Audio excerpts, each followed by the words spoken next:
É importante eu começar esse episódio agradecendo duas pessoas que, além de serem ouvintes assíduos aqui do podcast, ocupam um lugar especial no meu coração. Uma dessas pessoas é o Caio, mais conhecido como o Taroeiro, e a outra é o Ravi, que ganhou de aniversário uma consulta de tarô comigo e desde então a troca tem sido imensa.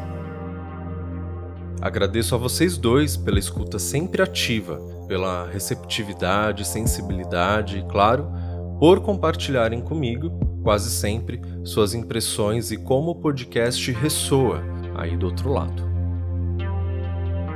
Quis compartilhar isso, pois eu nunca vi essas duas pessoas na vida, não pessoalmente. E em tempos de afeto na virtualidade, causado pela pandemia, todo sinal de amor, carinho e atenção vale ouro. E isso tem tudo a ver com o episódio de hoje.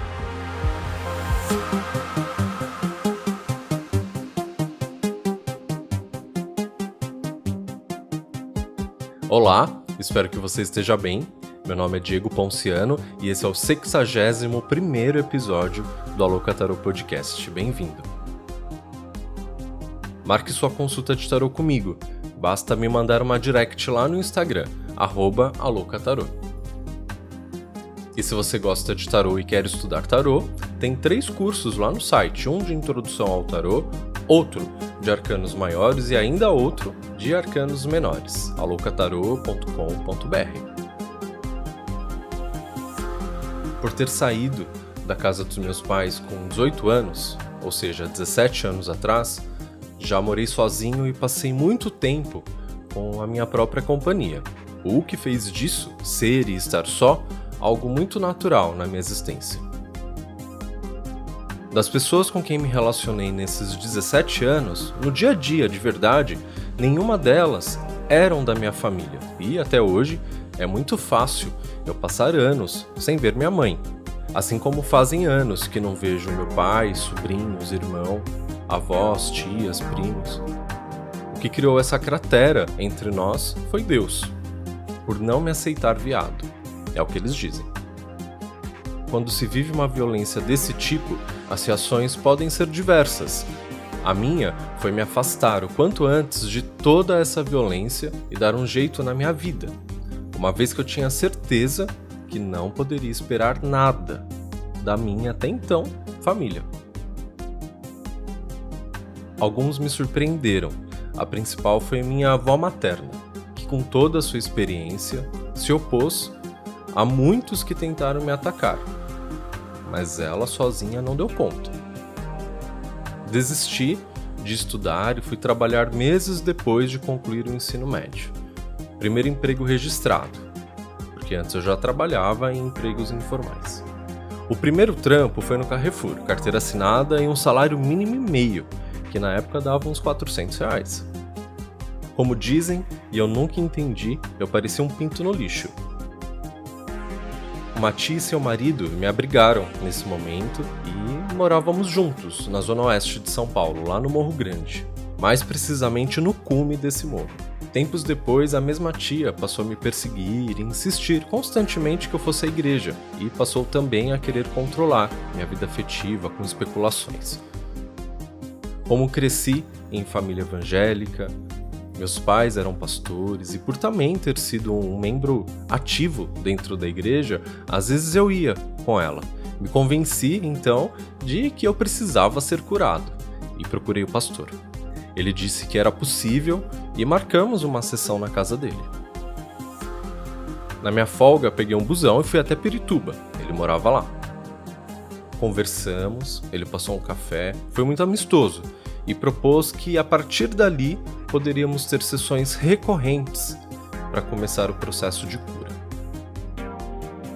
Assim que pisei fora da casa do pastor, eu só sabia chorar muito.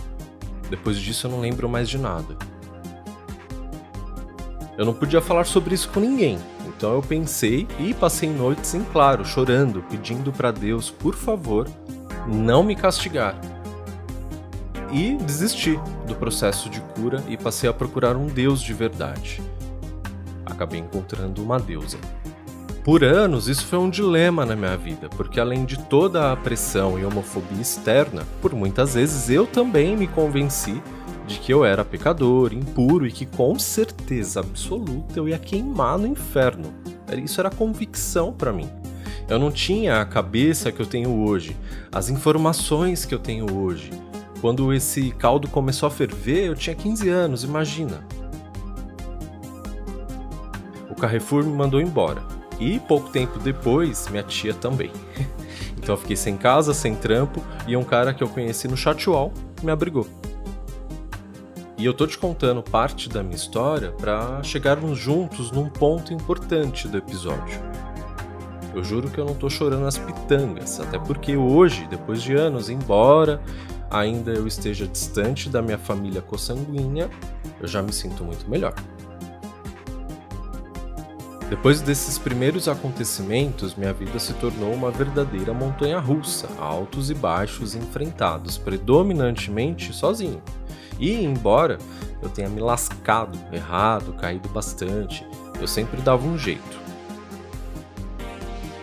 Nesse processo todo, eu morei em 15 lugares diferentes. Não é à toa que hoje eu corro de mudança igual a Emma foge da caixinha de cloroquina. O babado todo é que sempre dar um jeito cansa. E mesmo me sentindo resiliente e apto para lidar com diferentes desafios do que chamam vida adulta, fazer tudo isso sem suporte algum ao longo de anos cansa, machuca. Foi assim que em 2019 eu tive um burnout. E tudo que eu havia construído desde que saí de casa em 2004 ruiu. Eu vivi uma grandiosíssima torre Arcano 16 na minha vida. Torre que me levou direto pro psiquiatra, psicólogo e a me desfazer da minha gatinha de estimação, móveis e tantas outras coisas que naquele momento eu não sustentava mais, não fazia mais sentido nenhum. Eu precisava parar, descansar e cuidar de mim. Mas como? Se não trampar, eu não tenho onde morar, porque ainda moro de aluguel, ao mesmo tempo que não tô apto para trabalhar. Tô muito doente, tô doidíssimo. Naquele momento, meu namorado e eu decidimos morar juntos, muito mais para me ajudar do que por uma decisão romântica. Ele tinha um apartamento vazio e eu tinha móveis. Foi o famoso bem bolado. Bem bolado que virou casamento, um casamento lindo. Junto veio a família dele, pais, irmão, cunhada, madrinha, amigos, até a Nicole, a cachorra. Me apaixonei por todos. Foi quando me permiti viver em família de novo, depois de 15 anos, de muita maluquice e solidão. Pouco depois, a pandemia. Eu tava junto com ele, casado, nos isolamos em família, o que foi maravilhoso e extremamente privilegiado. Meses depois, outro ele terminou comigo. E eu de novo, sem casa, e o alocatarô engatinhando, e era a minha principal e única fonte de renda, assim como ainda é hoje. Em meio à pandemia, eu tive que procurar um quarto e achei, mas eu já contei essa história aqui no podcast.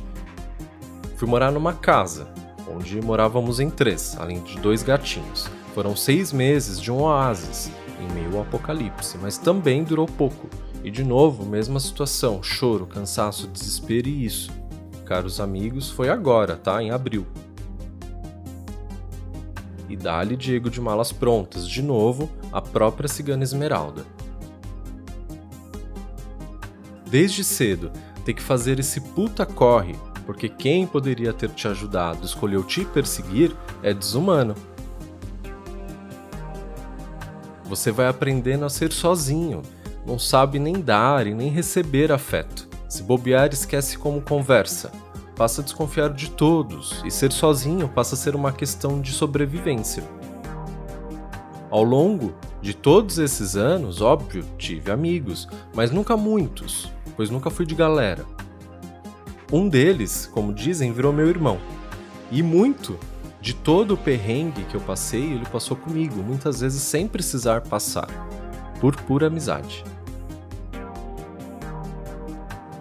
Quando você é uma pessoa LGBTQIA+, que é expurgada do lar, por ser quem você é, sua família muitas vezes você só vai encontrar na rua. São pessoas que passaram ou estão passando pelo que você passa e que vão te ajudar. Além desse amigo que virou irmão, outros amigos estiveram do meu lado e foram essas pessoas, nenhuma delas com o mesmo sangue que eu, que me amaram, confiaram em mim e me abriram portas. Quando a pandemia começou, eu estava casado. Mas daí veio o pé na bunda, lembra? Mas aí eu fui morar com outras 2 pessoas, numa casa, ou seja, desde o começo da pandemia, eu não tinha experimentado morar sozinho. E foi o que eu fiz, decidi morar sozinho novamente. Nas consultas de tarô que fiz pra mim mesmo, quando perguntei sobre essa tomada de decisão de morar só, por várias vezes apareceu a Lua, o 18º arcano maior. E a Lua é cheia de facetas lunáticas. Eu fiquei preocupado, e embora naquele momento eu não a tenha compreendido ou aceitado, um mês depois, desde que passei a morar só, em meio à pandemia, a Lua veio com tudo. Foi crise atrás de crise, a depressão veio, a sensação de estar sozinho também, mas principalmente a falta de ter alguém por perto para conversar, partilhar, rir, chorar. Eu sou autônomo, então eu trabalho sozinho sempre. Minha família, que já não me via antes, aí que não viu mesmo. E os amigos seguem reclusos, a maioria vendo apenas os familiares. Ao longo dos meses, as coisas foram esfriando e amizades também deixaram de existir, desde março de 2020.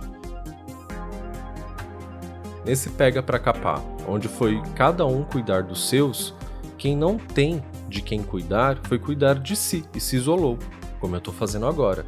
Mas dói demais, e às vezes eu reajo a essa dor com raiva e cobro meus amigos por uma presença mais forte, o que muitas vezes, óbvio, não é recebido tão bem, principalmente quando eu comunico com raiva. Isso me fez meditar, pensar e reconhecer que tenho sido violento com essas pessoas, cobrando algo que elas jamais me cobraram. E reconhecer é libertador. Percebi que o que eu buscava nesses poucos amigos que ficaram, nos mais próximos, não era uma demanda normal de amizade. Criei assim diferentes percepções sobre as mesmas relações. Do meu lado, vejo esses poucos amigos como pessoas fundamentais na formação da minha rede de afetos. Rede que para quem é só, é fundamental e familiar. Mas eu me esqueço que do lado de lá, todos eles possuem essa rede de afetos na própria família, dentro da sua própria casa, me tornando assim um forasteiro, muitas vezes chato e carente. Quando eu casei dessa última vez, sim, porque já foram 3, eu me permiti viver em família, percebi o quanto é bom. Não pela família nuclear e consanguínea em si, mas o poder compartilhar, rir e vivenciar coisas com pessoas que me amam como eu sou. E melhor, com pessoas que a simples existência modificou a minha vida. É disso que a gente sente falta quando se é só. É isso que muitas vezes faz doer, cansar e querer desistir. Contei tudo isso para fazer 2 convites. O primeiro é para você, que me escuta e é o solitário, aquele que, como eu, há anos já não tem família, seja por isso ou seja por aquilo, e que tem se sentido mal nos últimos meses. Que tal pedir ajuda? Foi o que eu fiz. Durante uma crise, recentemente abri o jogo, com todas as 3 pessoas que tenho mantido contato e comuniquei minhas dores e necessidades. Se você se sentir à vontade e quiser compartilhar comigo como você tem passado por esse período, eu ficarei muito grato. Quais artifícios e novos hábitos você tem adotado para tornar possível essa dor? Quem sabe isso não vira um episódio, daí eu volto aqui para dar ideias e compartilhar essas vivências.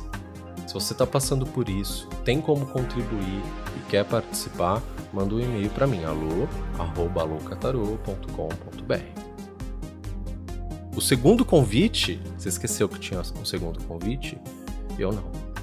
Olha em retrospecto e observa. Desde o começo da pandemia, quando você se isolou com a sua rede de apoio e afeto, você já pensou naquele amigo que de lá para cá não tem isso que você tem e que muito provavelmente está passando por poucas e boas? Você sabe como esse amigo tá?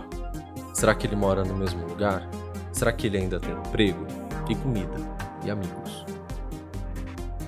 Chega junto, busca saber, pergunta, se intromete. Eu garanto, se fosse comigo, eu explodiria de alegria. A pandemia trouxe sofrimentos de todos os tipos e ninguém passará imune. Meu convite não é para que você faça um sacrifício, mas para que você se examine. Examine a sua realidade e examine também a realidade das pessoas ao seu redor. Mas não faça isso por obrigação, performance. Faça, sobretudo, por amor e empatia. Porque se não fizer com amor e empatia, não precisa fazer. Ninguém vai te castigar. Não existe um inferno esperando por você igual eu achava que existia. É uma decisão ética. Você quer ou não ajudar o próximo. Não tem recompensa. É a ajuda pela ajuda. Enquanto eu gravava esse episódio, recebi uma mensagem da minha mãe, que depois de muito tempo, decidiu me fazer uma visita. E embora meu ex siga sendo meu ex, hoje ele é uma das pessoas com quem mais eu posso contar. Guiaram esse episódio 2 arcanos do tarô, o pendurado e 3 de copas. Se essa mensagem arcana falou com você, vem falar comigo. Obrigado por ouvir mais esse episódio. Até a próxima semana. Um beijo. Tchau.